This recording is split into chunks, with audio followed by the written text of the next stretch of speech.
Thank you, Mr. Speaker. I'm Muzdalfa Ahmad, MYP from Leeds. Mr. Speaker, here's my question to all of you. What does my race got to do with my ability to succeed in my life? Why people are more worried about the piece of fabric on my hand than my ability to succeed in the life?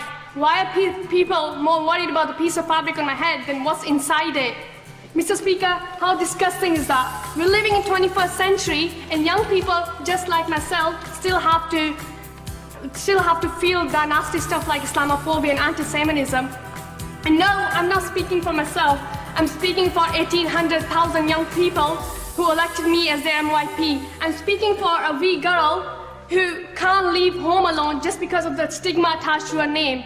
And I'm speaking for an 11-year-old boy called Asad who saw no choice but to hang himself just because he had to face bullying every other day.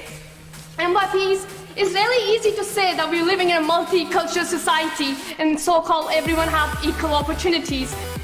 But it's not just enough to make a legislation and lean back. Race and religion still remain the elephant in the room that we still need to tackle.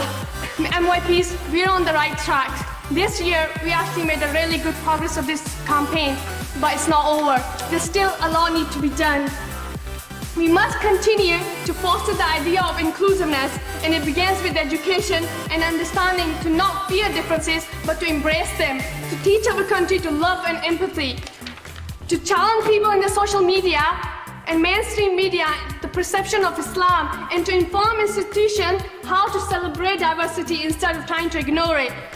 This only comes when you and I engage with people on a social and a community level. It will only come when you and I be a voice for young people who put their faith in you by passing this motion today. It's time to take the ladder and turn it into a bridge. Thank you.